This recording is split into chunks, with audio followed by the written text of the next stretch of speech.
Hello, everyone, and welcome back to the Practical Wisdom series, where this episode, we are going to be talking about the fear of success. And today I have with me a special friend and fellow coach of mine named Carolyn. And Carolyn, you want to give the audience a description of who you are and a little bit of what you do?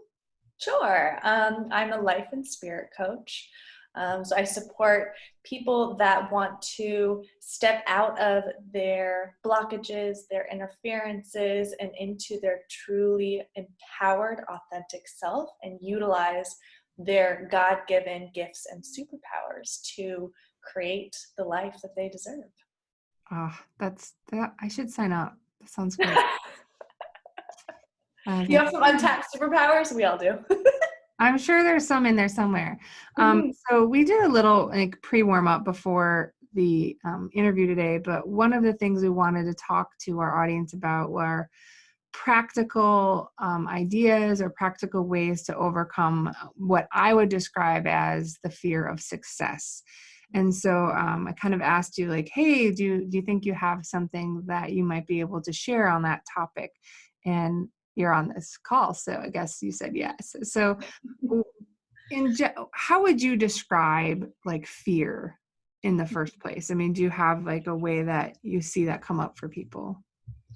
Yeah, fear tends to be an actual, it's a tool that is used to protect us.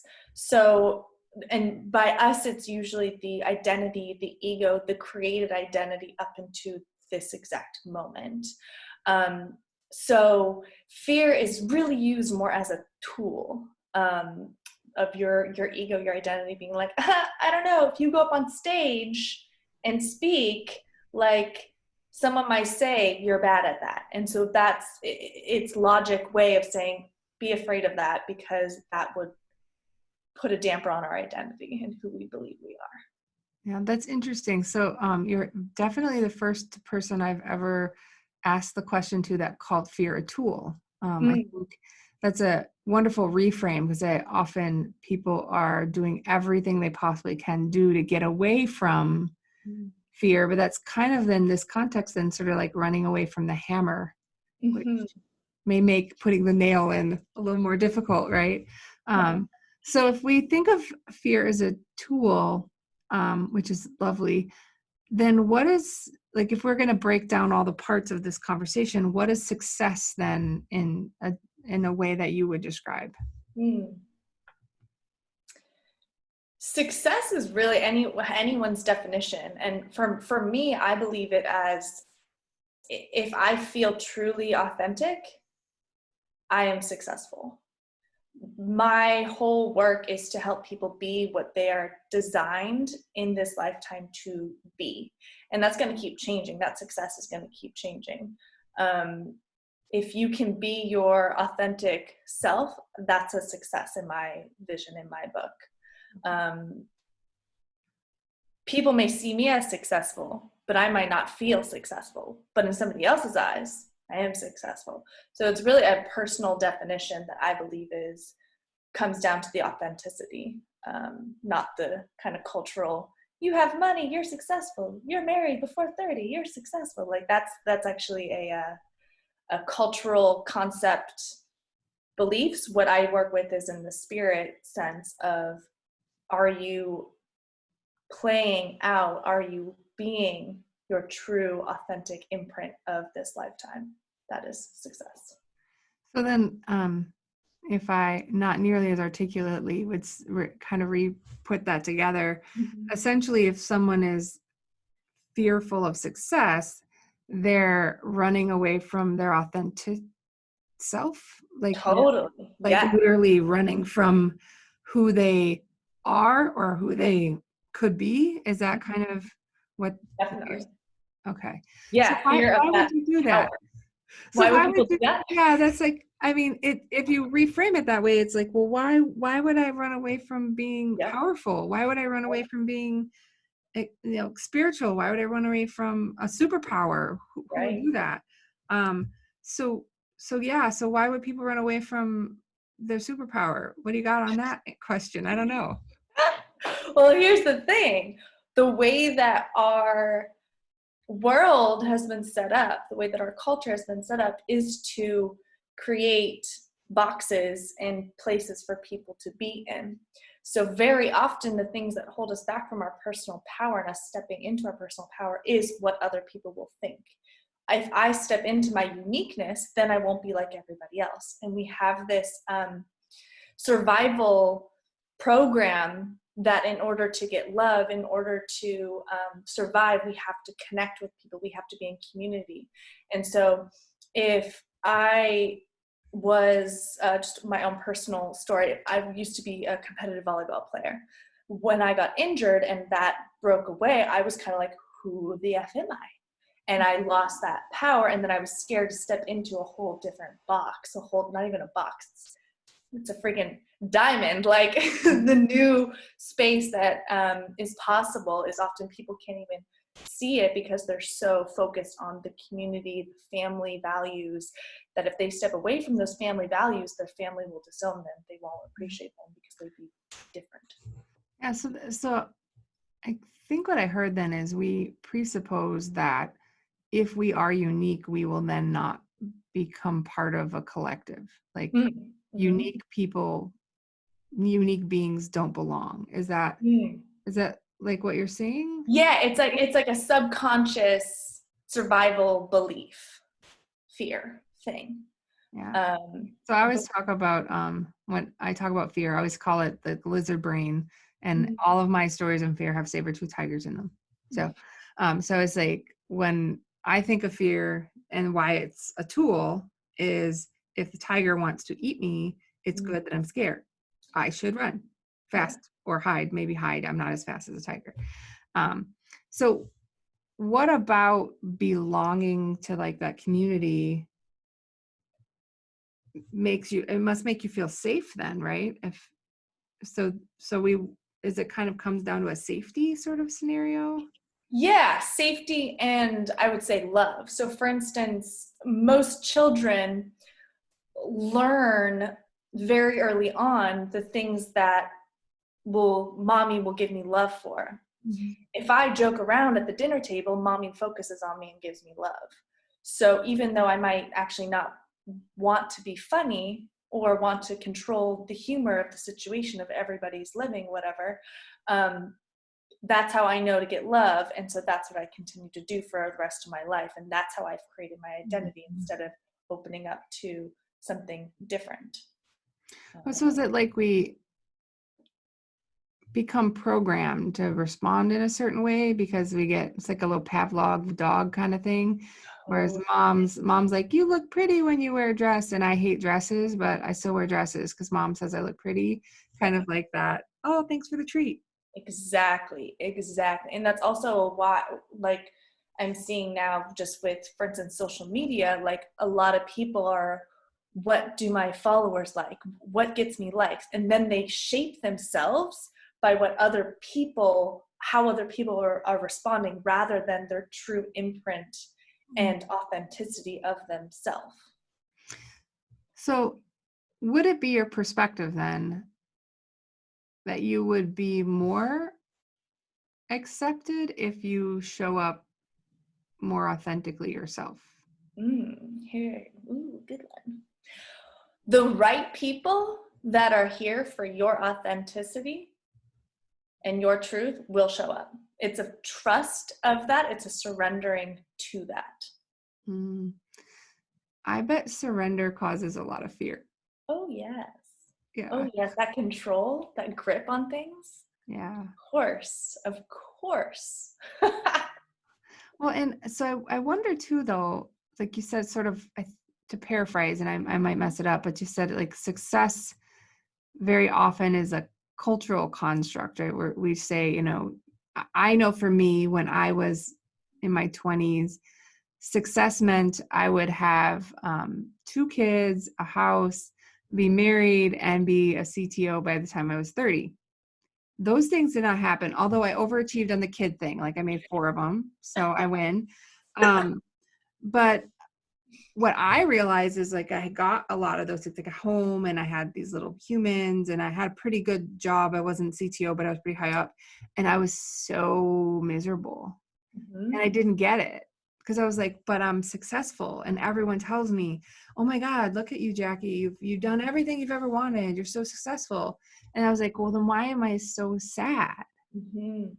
Like, it doesn't match. Like, it didn't make sense. And so I wasn't really fearful of society's success. I wasn't afraid to be the head of a company with kids and all of those. I think I was more afraid of the success we're talking about, Mm-hmm. which is to be me, Yeah. whatever that was. Now, Yeah. is that, like, have you seen some of that morphing, or is that kind of what we're talking about? Totally. Yeah. Yeah. Yeah. It's being you, and people had been saying, wow, you have this, wow, you have this, but you were like, it doesn't feel good though. And you being you, whoever that is in this moment, it changes every day, it changes in every moment. There was almost a fear of, would you still get that same recognition? Would you still get people saying, yes, you, yes, you? Yeah. It's like I lost my likes. Mm. Doot, doot, doot. Mm. Like, everyone's like, oh, look at you, look at you. And I'm like, yay, hit my like button. And then all of a sudden, those things aren't there, and all my like buttons went away. Mm-hmm. And then the fear was like, which one was worse? No longer getting the like buttons, or right, or being the way I wanted to be. Yeah. Yeah. Yeah. I don't know the answer there yet, but I'm working on it. Yeah. Well, it's really, the thing that I see most common is with family, of like, if I step into this, my family's not going to approve of me, like me, whatever. And like I come from an Irish Catholic background, very much like, get a job with a pension, like go this path. And when I quit my nonprofit job of 5 years, everyone like lost it on me. Not necessarily to my face, but I'm very intuitive, and I could sense this energy coming from my family. And I had to really dig into myself, break down that fear, and find my passion and fire of my truth, and that I had the trust to do this path. And the more I have shown up for myself, the more authentic I get, the more powerful I get, the more awareness I get. And each new step, more or new people come forward. New people give me those likes. New people are like, yes, I'm looking for that. Yes, I'm looking for that. So it's about a trust of the people that are supposed to show, that you're supposed to share your message to, will be there because you are living authentically empowered and being your true self. Really, that's what everybody's supposed to be doing. We're all supposed to be creating what we're here to create, not for anyone else, but for ourselves, through the work of the collective, if that makes sense. So, so since this is practical wisdom, it's sort of makes sense. I think I still have some ego questions there, but in terms of, like, if I'm afraid to, let's just say I'm afraid to be me, what are some, like, tips, some practical exercises, some ways to begin that journey or that evolution? Is there anything you could share with us in that area? Yes, that's so great. Right before you asked that, my guides were like, look at this that you wrote down. And then it was exactly what you said. So our mind, our ego, they play to protect us. So if your mind can make up a scenario, can think of a future possible scenario that is like, if I go live and share my message, people won't like me, or no one will view me, people will judge me. If your mind can create that possible scenario, your mind can also create a dope, amazing, goddess, powerful scenario. We have this power and this capacity to co-create with our subconscious. And so if you have thoughts of fear coming up into your mind that, let's say, when I quit my job, I had so many people saying, how are you going to make money? How are you going to make money? I went into massage therapy. How are you going to make money with that? Constantly hearing that also in my mind. My thoughts were doing that as well. So if those thoughts were coming up, I would see them, wave at them, know that they are not me, let them go. And then I would visualize, I would say to myself, I'm a successful business owner. If I can create that future possibility, I can also create the dope, amazing future possibility. And that is what will transmute your fear into your power. That's how you co-create. That's how you create your truth in this lifetime. So, what I heard was so I always talk about where I am in time. Like if I'm in my current place right now, it's usually my most stable emotional place. Mm-hmm. If I'm all caught up with history or my mommy didn't like me when I was little, I get kind of sad. Or if I'm like, oh my gosh, I'm going to be penniless and die a lonely death, I'm in my future, like I'm prophesizing, Mm-hmm. so I'm anxious. Mm-hmm. So if I were to feel anxious, Mm-hmm. it means I'm actually creating this anxious reality that I'm worried about because, apparently I now have a crystal ball. Mm-hmm. Or I could use my imaginary crystal ball and say, not only will I have enough, but I'll also have enough to help others or whatever my dope reality could be. Yeah. So is it kind of like, can you use the fear or the anxiety as like this trigger to go, Mm-hmm. let me create something prettier? Yes, totally. Absolutely. Absolutely. Now I want to, like, I've suffered panic attacks. I've been through years of depression. And if you are in those thick, weeded spaces, it is hard to go from all the anxiousness to actually, let me create my beach house. Like, it is tough. And so just an additional little tip to get you to that next space is to first calm the nervous system down. Your nervous system is out of whack, out of sync. And some easy tips of just looking around. What do you enjoy seeing? What do you enjoy feeling? So bringing what is your frequency of being, the frequency that you have when you're in a depressive, anxious state, you're at a low frequency.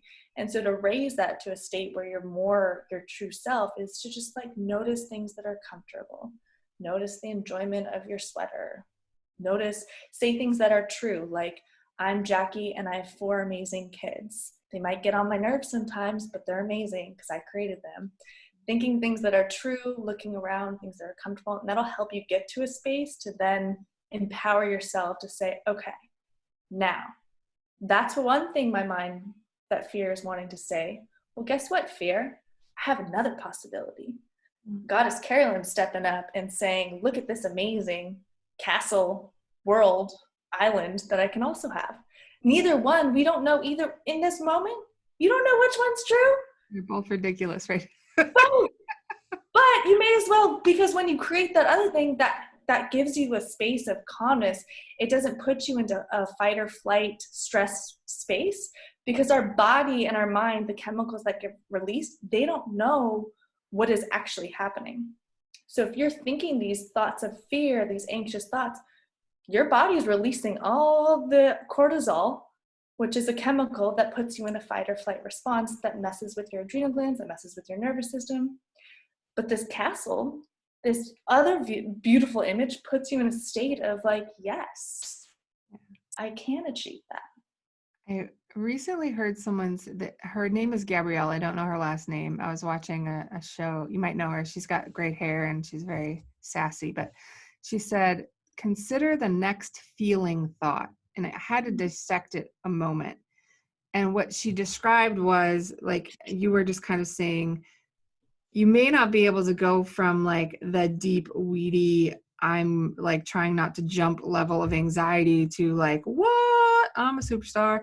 So she said, think of your emotions as sort of, they have different frequencies, which I think you just said. Like joy is like the mama, right? Woo, and then way down here is like pain. So maybe you don't go, I'm going to be amazeballs. Maybe you just go, I don't feel pain right now. Mm-hmm. I'm only irritated, or now I'm just frustrated.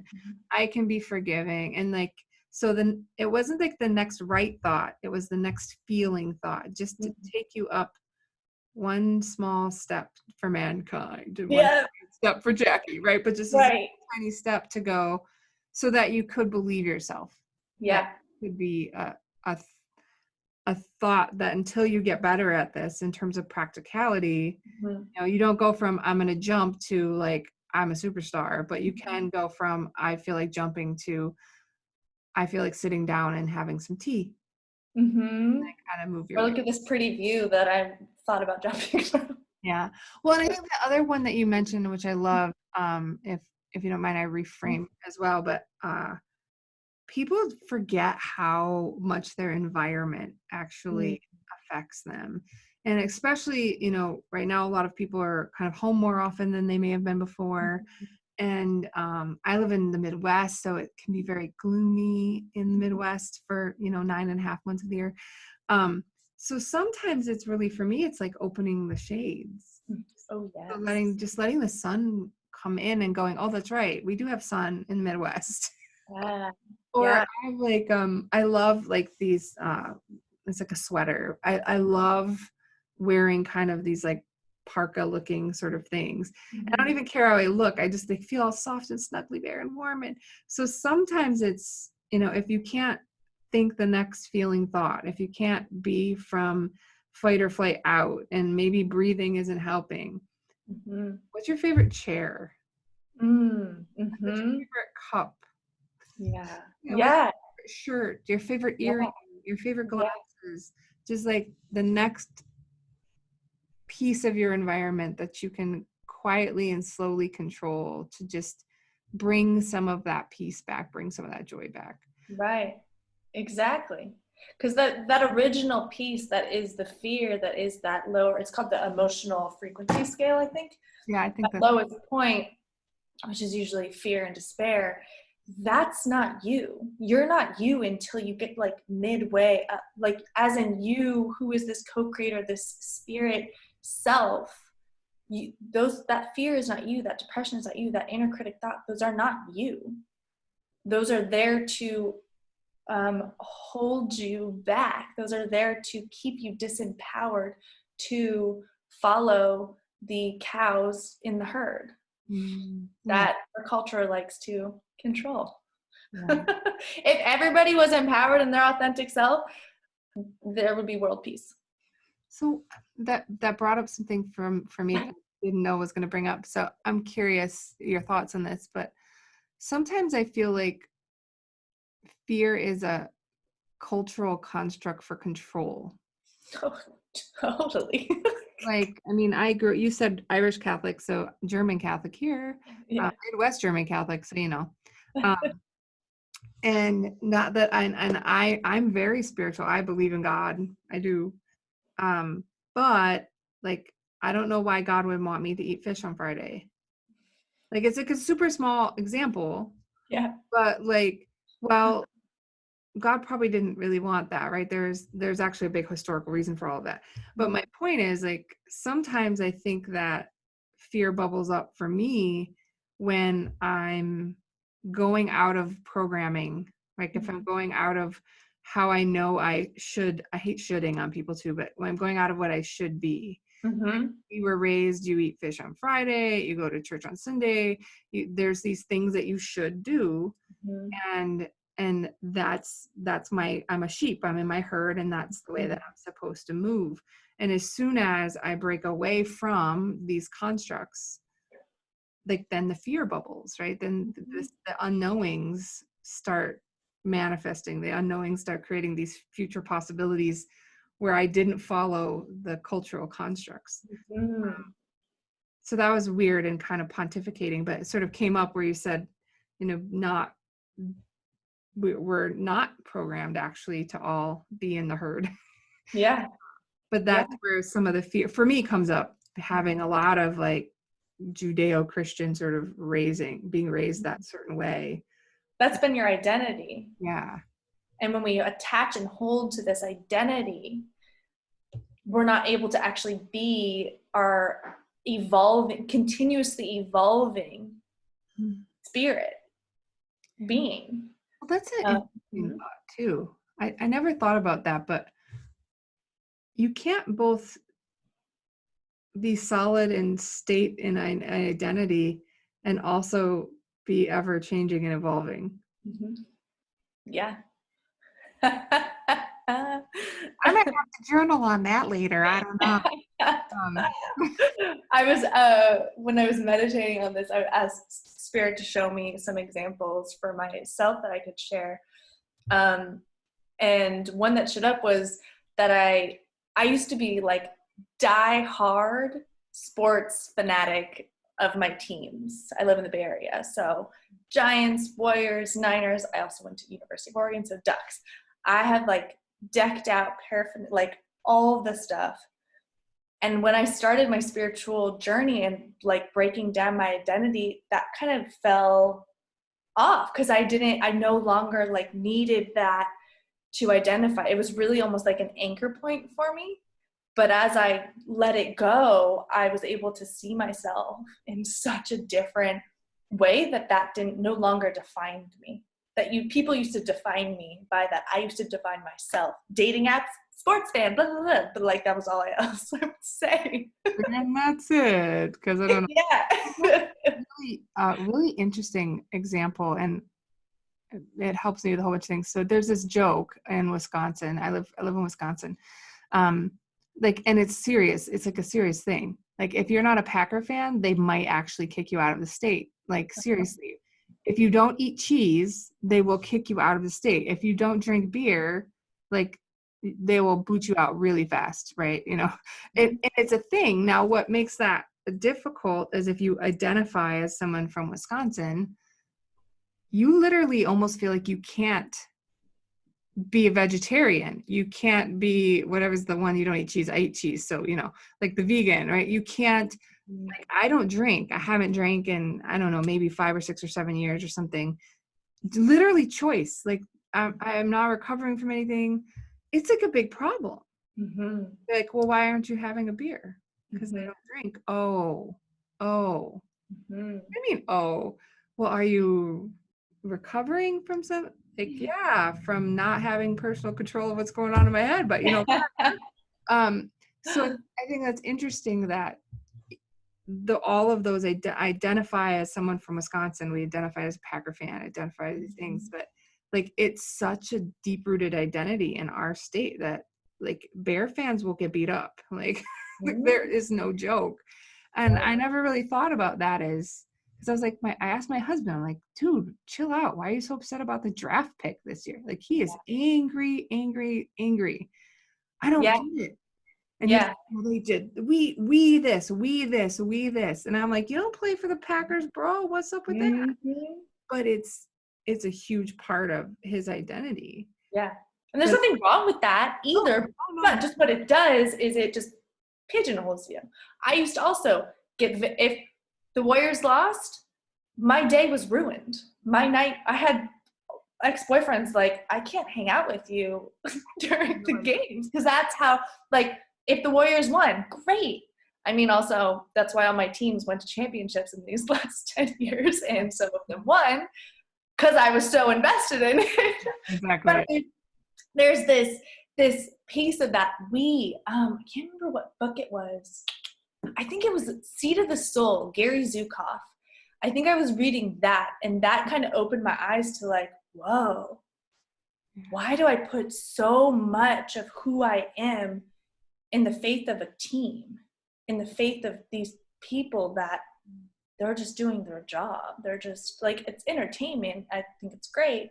It's fun to see athletes do amazing things as an athlete myself, but to put that much investment of my own emotional well-being is intense. So I heard this, like it's meme-ish or hashtaggy kind of thing the other day, but it really actually stuck with me. And I think it kind of relates to this. And it was, someone said to me, you could choose fear and not know, or faith and not know. Which one will you pick? And I thought, Oh, what if you had the faith of success? Mm-hmm. And then I was Faith like, in the unknown instead of fear in the unknown. Faith in yeah. the unknown. And I thought, oh, I haven't, Faith I in your just, success. yeah, wouldn't that be a empowering place to come from? Totally. And But so, people around you are going to say, oh, you're stuck up. You think you're the, but what you have to do is let them talk because that's their own stuff. their stuff, yeah, Trust yeah. that faith in your success. I love that. Thank you. I like it too. I thought it was good.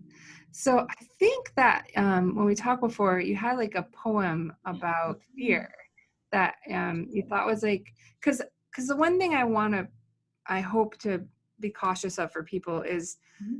if we believe that fear is either a tool or it is a part of how we're experiencing things, I want to caution people not to hate themselves or hate a piece of themselves or hate a feeling that they're having of or experience that they're having. And I think that this poem seems to be like came up as sort of a way to talk about fear without like vilifying it. If, Mm-hmm.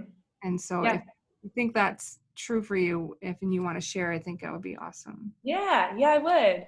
I wrote it a couple years ago, kind of at the beginning of me stepping into, it was kind of right after massage therapy school and stepping into this unknown, like, I don't know what I'm going to do with this, but I know I'm supposed to do something. And having to break down why I was afraid to go teach a yoga class. I'm not a yoga instructor, but it was like, I could do that. And then go into coaching as well. So also just want to state that things like jealousy, things like hate, and things like judgment, those are all umbrellas of fear. When you are judging, you are usually in a fear. When you are hating, it's usually a fear of something for yourself. Jealousy, another, your fear of something else. So yes. And this poem is actually from my soon to be published poetry book for self-development for you to become your true you. So, hey, I know. It's almost done. Okay. It's called By Fear. Derailing thoughts, withering feelings, all brought on by one steep sickness of a meaning. Fear. Go away. You are not welcomed here today. Fear. Go away. Find somewhere else to pray. Fear. You are not a part of me. I only need you when trouble is upon thee. Even then, you aren't always completely in need.